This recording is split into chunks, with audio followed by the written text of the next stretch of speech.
5. Pleased, though, to welcome another guest right now. Dan Stein joins us. He is with FAIR, the Federation for American Immigration Reform. Dan, appreciate a few minutes of your time this morning. It has been a busy 29 days since Inauguration Day with Donald Trump and his immigration plans being put in place by Tom Homan and Kristi Noem and others that are involved in this administration. We've read so many stories, and people have so many varying opinions about administration. What grade, though, do you give the Trump administration for this first 4 weeks in terms of doing what they said they were going to do during the campaign? Oh, well, on immigration, certainly they would get an A+ for execution and probably a B- for communication because there's some conflicting messages coming out of the administration in terms of who actually they're prioritizing and why. But the execution is excellent. They're really going after these non-cooperating nullification type jurisdictions that don't want to honor federal detainers or respect federal immigration law, that actually obstruct federal enforcement. Lawsuits being filed now by Pam Bondi and DOJ against New York and Illinois. Those are all very important. And Tom Homan, of course, is a kind of take no prisoners tough guy. I know him really well. He's determined to execute the original mission of ICE, go back in there and not just find people who are serious criminals. But he says, look, if you're here illegally, you're not going to be exempted. And really politically putting the Democrats in a very difficult position, which they frankly put themselves in by essentially saying, we don't care if you break immigration law, come on in and we're going to give you all kinds of benefits, public schools, housing assistance, school lunch programs, welfare, billions and billions of dollars to shadowy nonprofit so-called NGOs that are using money, we assume, legitimately, but to accommodate people who are essentially here illegally. And so overall, there's a very aggressive situation. They're taking the gloves off and they're really going after the bad guys and doing what they said they were going to do. The southern border issue is far more well documented than the northern border issue. People have talked about, people coming from Mexico, from Central American countries, the fentanyl crisis that goes along with that. I don't feel like there's been nearly as much conversation until recently about what's happening on the northern border, the Canadian border. Can you give us a little insight as to, in terms of who has been coming illegally into the country from the north as opposed to the south, and how big of a concern that is or should be? Historically, the northern border has not been anything like the southern border as a security issue or anything else, because the difficulty of people getting to Canada with a respectable ocean on either side, and the fact is that Canada has been relatively less concerned about immigration because they also figure people come illegally, they're probably planning to come to the U.S. anyhow. So historically, we saw a lot of Chinese illegal immigration coming in through Canada. Increasingly, as the cartels have become better financed and sophisticated in Mexico, they've been flying people into Canada. There are advertisements going on right now. For some reason, my headset keeps coming out. Anyway, getting that back in there. People have been historically, the cartels are now bringing in people through, from Mexico, flying them into Canada because Canada notoriously has a very lax land border enforcement. There are many places along the U.S.-Canadian border. There's no Border Patrol presence at all. So they understand that. And as you naturally toughen up things on the southern border, you're going to see traffic move to the northern border. So fentanyl and other things are still coming in through the northern border. And part of why President Trump has been threatening tariffs against Canada, which is theoretically a good friendly neighbor, is because all these drugs are coming in now through Canada. And the Chinese-Canadian pipeline continues to grow and get worse. So, but the bigger problem, of course, Richard, is that, we have this problem with the fact that, Biden administration essentially it cost nothing to just parole in an illegal alien with a promise of an asylum hearing years down the line with all kinds of public benefits. it's extremely complex to remove aliens once they're in the country for any length of time. Now, for aliens who've had their day in court, they've had immigration hearings, they've been ordered finally removed, there's no further recourse, easier to remove them, summary exclusion, you put them on a plane, and certainly serious criminals. But for the garden variety illegal alien who's just been here a while, when you have to put them in removal proceedings, it's a much more complex, laborious process. There's all kinds of ways of delaying it. There's massive backlogs. And that internal machinery is something that the Trump administration has to deal with as well. So, the land borders are important. Go ahead. Forgive me for interrupting. To me, that's the most fascinating piece of this immigration discussion. I feel like at this point, not taking Tom Homan at his word is a bad idea. Like he kind of tells you, this is what we're going to do, and then they're doing it, and there's not a lot of gray area there.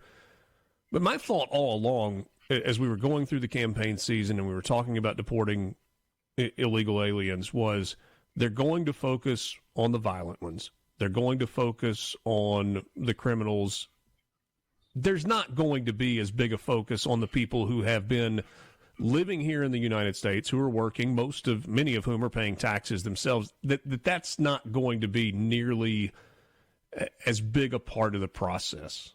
Is it going to be a big part of the process, or are we going to see after the southern border is settled, maybe not completely, but close, like it is right now, that we get to a more normal, a status quo almost?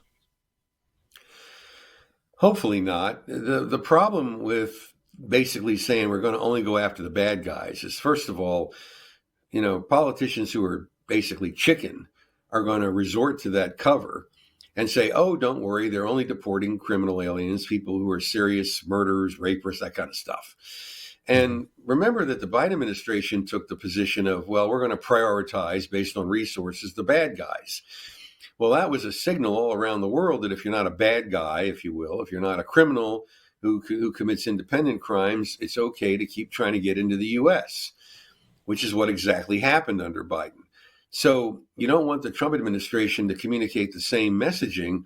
Oh, well, if you're not a independently violent criminal, we're not going to make you a priority. And Homan has tried, and this is where I gave them the B- on messaging, because he goes back and forth between what he's saying is a priority. But in the end, Biden admitted millions and millions of people who should not have been let into the country.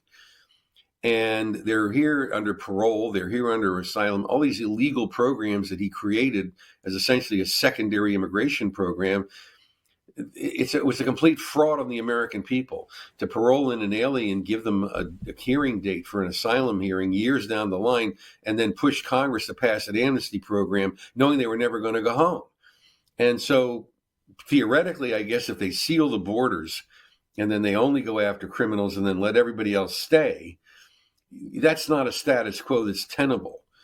It's not a status quo that's going to remove the incentive for international smuggling operations to keep trying to get people into the country. You have to start enforcing the immigration laws, simply because, as Caroline Leavitt has said, breaking the immigration law is often a criminal offense, particularly willfully crossing without inspection. Re-entering after deportation is a felony. And of course, employers have to be brought into the mix with a robust worksite enforcement, which again, agricultural communities, the growers are very powerful. They object to that. But if you're ever going to deter illegal immigration, you can't just say we're only going to deport people who have committed violent crimes, for example. And we're adamant about the fact that they really need to be more aggressive.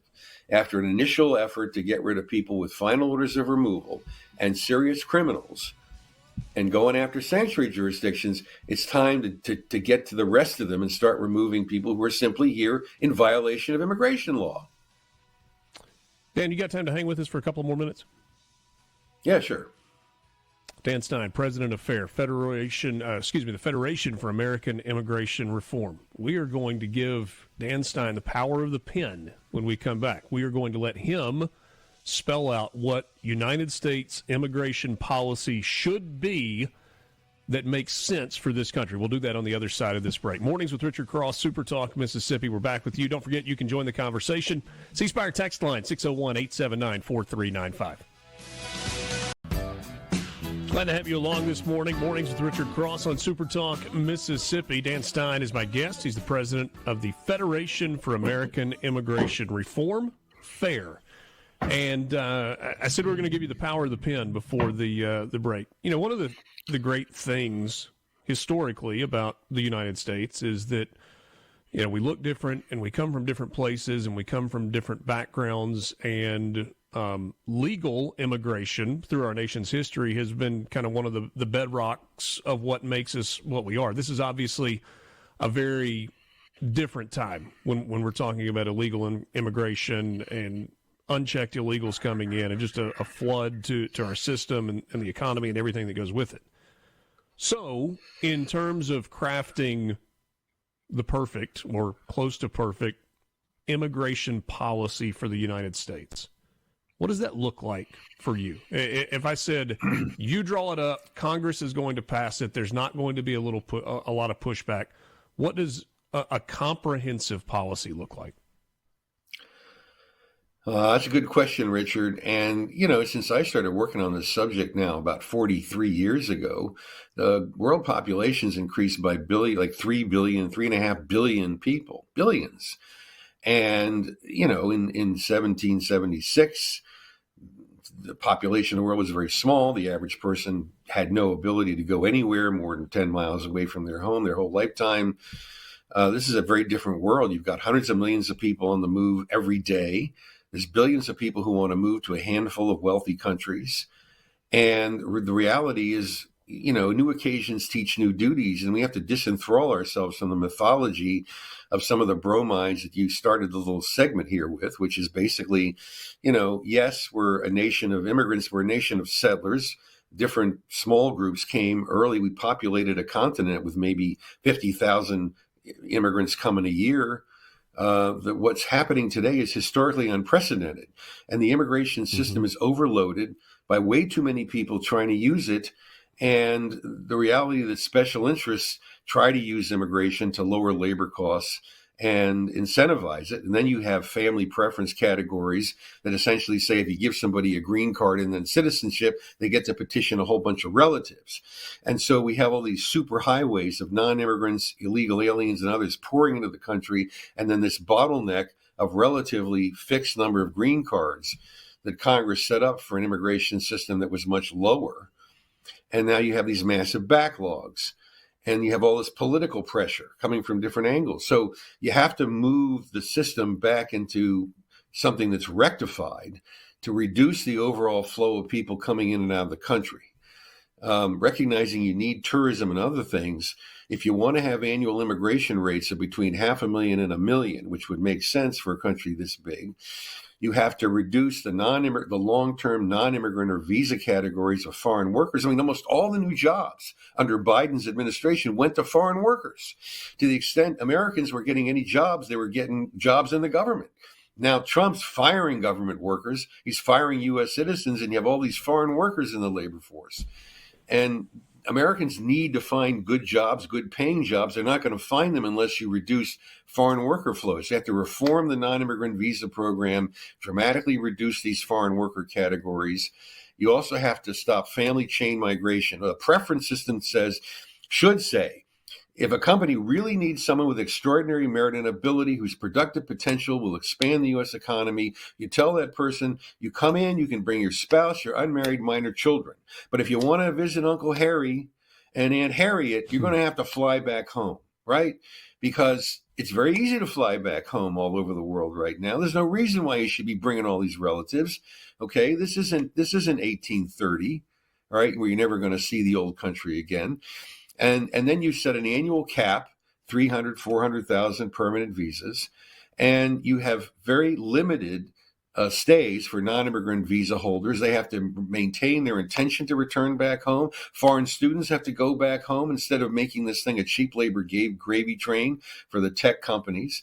And then you basically have a limited number of people with super skills, extraordinary merit and ability who can create jobs for everybody. And that's a small number of people relative to the millions of people who are illiterate in any language, reading at the fifth grade reading level or less, who want to move to a country like the U.S. just because their actuarial income stream multiplies by about 15,000 just by getting into the U.S.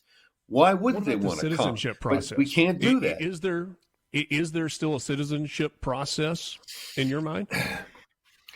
Well, in the old days, it was called the Immigration and Naturalization Service. Okay, immigration was the first step, naturalization the last. During that period of time, you learned what it meant, not only English, but you learned what it meant to be part of a self-governing democracy, that a citizen is an office holder in a democracy who basically participates in the management of the country. In a democratic system, it's really a republic, but basically responds to the voters through a process that puts people in place who represent our interests. And they need to learn that in terms of being active participants in citizenship. Citizenship has both rights and responsibilities. To learn those responsibilities, that's supposed to be a big part of the naturalization process. This whole issue of the 14th Amendment, which was passed to rectify the fact that states could bar their own people being born there from eligibility for citizenship before the Civil War, which was manifested in the Dred Scott case. The language was designed to make sure that anybody born in the U.S. who would owe exclusive fidelity politically to the U.S. would be a citizen, including former slaves. Well, today it's like, birth tourism, or somebody comes illegally, a mom in labor runs into a hospital in El Paso, has the baby and takes the birth record out, and now the kid's a citizen forever. Like, this can't possibly be what the framers of the 14th Amendment, one party drafting by Republican Party, right? No debate. We see that. Anyway, I won't digress. The problem with one party drafting is that you get crappy legislation. Well, the 14th Amendment is apparently ambiguous, but we don't think it is, because why do you want to have your citizenship cheapened in this way? All right, if the parents are here lawfully as green card holders, or they're citizens, or at least the father's a citizen at least, or something like that, maybe then you have birthright citizenship. And to Trump's credit, he's going to get this thing litigated to the Supreme Court because the Supreme Court's never passed on it. But naturalization is supposed to be a sacred part of the process of learning what it means not to live under a tyrant, a potentate, a dictator, but somebody who represents we the people. And that's why citizenship is an important process that needs to be taken very seriously. Naturalization does. Yeah. Just a couple of minutes left with Dan Stein. He is with FAIR, president of FAIR, Federation for American Immigration Reform. Yet the police chief in Boston saying we're going to protect illegal immigrants. Letitia James, the AG in New York, is a disaster. Chicago, Los Angeles, San Francisco. Tom Homan has said we're going after these people. It appears that Pam Bondi is open to the idea of going after these people.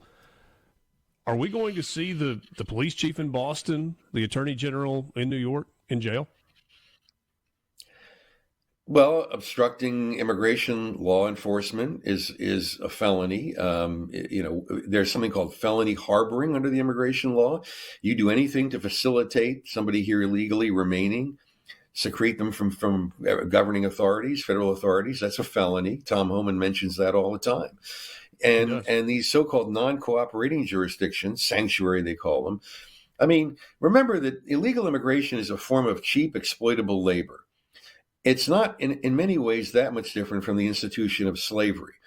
Now, when the southern states decided that through nullification, they called it, they would just ignore or refuse to obey federal law, it led to the Civil War. Well, who was the party that defended slavery, right? Do you remember? I mean, the Democrats, right? Now the Democrats are in the same position of supporting a quasi-exploitable labor class. I mean, free American labor can't compete with it. Different than the Democrats of today.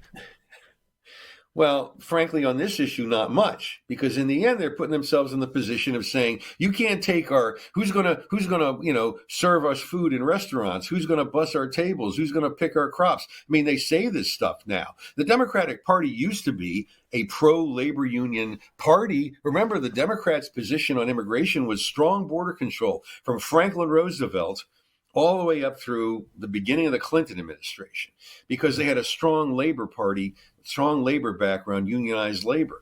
with all the outsourcing, NAFTA, and everything else, that union support collapsed. Democratic Party had to find a new constituency, and they decided, lo and behold, the emerging minorities represented by mass immigration were they're going to be their new constituency, along with their other special interest identity groups. And so now they basically decided, oh yeah, it doesn't matter if American workers are hurt or if wages are suppressed or the taxpayers getting taken to the cleaners. We're just basically going to defend this process because it gives us an advantage politically, we think. Now, in this last election, they obviously have a crisis because they understand finally, maybe if they learn that this is a political disaster, the American people aren't going to put up with it. Dan, we're out of time. I appreciate your time. Enjoy the conversation, and I wish we had gotten to Gitmo. I think Guantanamo Bay is the role that it plays in this is fascinating. Maybe we can do that next time. Thanks so much, and have a great day. Thanks, Richard. Great to see you. Dan Stein, president of FAIR, joining us. Mornings with Richard Cross, SuperTalk, Mississippi. Ooh, a lot there. Interesting conversation. Quick time out. We are back with you, about half an hour left on this Tuesday morning, February 18th.